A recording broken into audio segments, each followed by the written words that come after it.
Hey guys, so this is my 5 marriage tips to save your marriage or to continue your marriage. I am doing this collaboration with a whole bunch of other ladies, and I will link their link down below. And when you see this, it will be August 10th at Pacific Standard Time at noon. So, okay, my first tip is to never stop dating your spouse. Ever. Never stop dating them.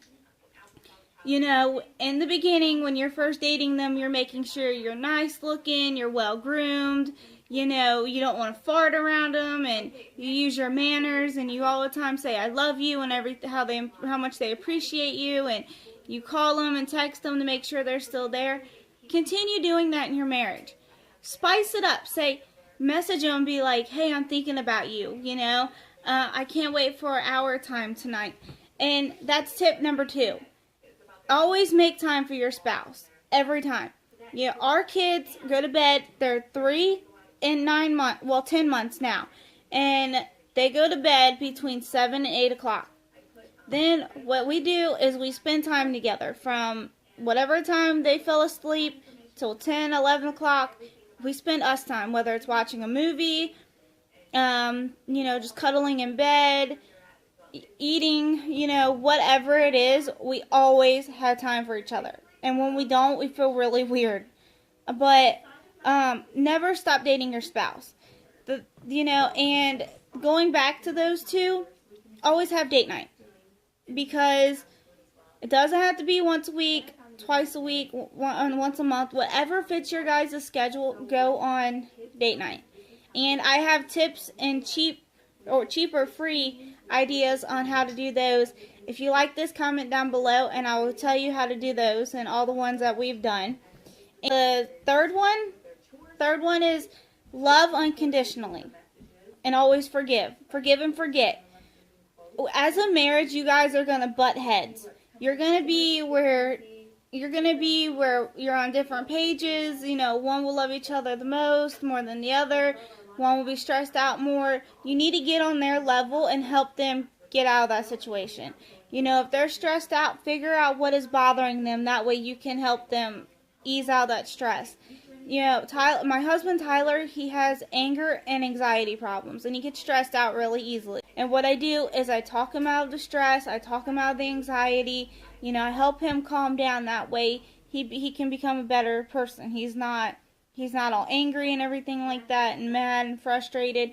And whatever is bothering your spouse, listen to him. Okay, going back to that. Love them unconditionally. No matter what they've done, love them with a meek heart. We are Christians. That is our belief. We believe strongly in the Bible. Our marriage is based upon the Bible. That's how we are. God loves us unconditionally no matter what we've done wrong. He will continue to love us.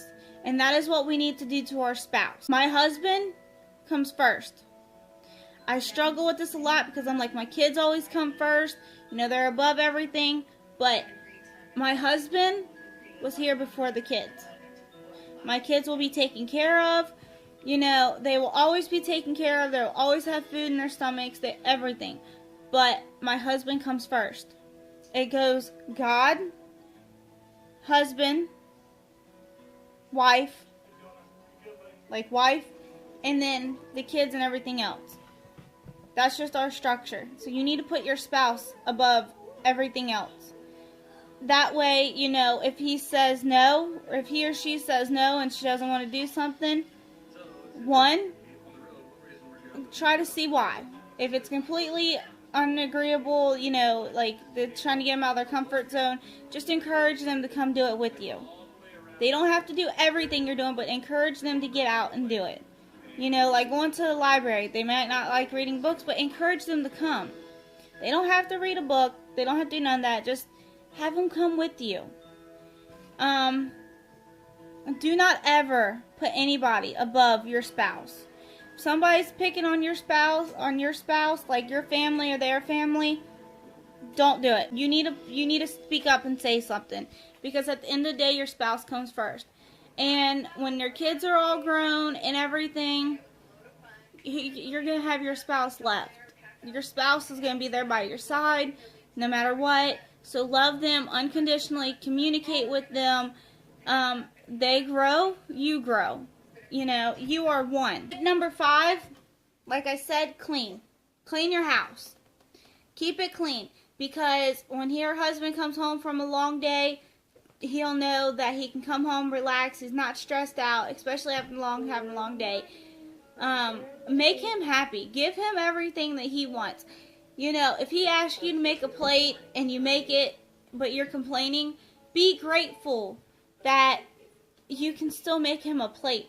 Be grateful that he's coming to you and asking you as his wife that he can trust and love and understand to make him a plate. If he asked you to bring him a towel and he didn't bring you a towel, be grateful that you can do those things. All those dishes, be grateful that you have the energy and the water and the soap and the food to dirty those dishes and to clean them. Be grateful, If you're struggling one week, be grateful that you can grow from that struggle. Try not to stress him out.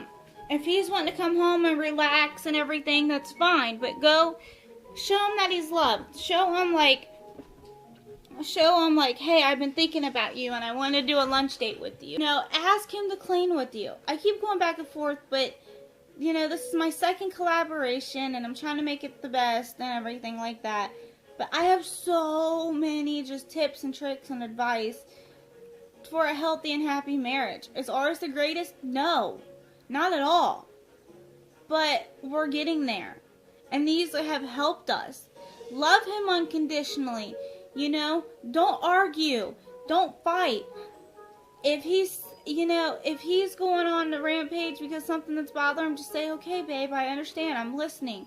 But don't fight back. And then have him sit down when he's not mad and ask him, hey, can you sit down without us fighting and we'll talk this through and get through the situation. If anything is bothering him, and it may sound like controlling or anything like that, if he doesn't want you hanging out with somebody and he feels jealous or anything, or he just doesn't feel like it's right, do not hang out with that person. Do not hang out with exes. Do not talk to exes. Do not do any of that stuff. It's just, how would you feel if your spouse was talking to somebody and it hurt you so bad? Whether it was a friend or anything like that, and there was no, feelings or nothing, but outside of a grudge or jealousy, if it was jealousy over this girl took your boyfriend 3 or 4 years ago, your freshman year in high school, then that's kind of dumb. But if you just, if you don't feel right, your gut feeling says you don't feel right, one, let him know. Hey, can you please not associate with this person? And second of all, if he's doing something in a favor or, picking them up because they're stranded somewhere, trust him. Do not always jump to conclusions. Do not always think that they're out cheating or anything like that. If you feel like they are and they come home, don't go through his phone. Love him unconditionally, because it will eat at him because he did something he wasn't supposed to. If he did or didn't, he'll feel guilty for it. He'll come home, maybe a day or two, but he'll come home and he will sit there and apologize, because he felt deep down inside he felt wrong. Okay, just like last night. My husband, Tyler, went to another county to go pick up this girl that he used to be friends with. Have I ever met this person? No. Have I ever known about her? No. But I kind of felt weary about it. I didn't say nothing. I didn't act like it was bothering me because I trusted him. Did I trust her? No, but I trusted him.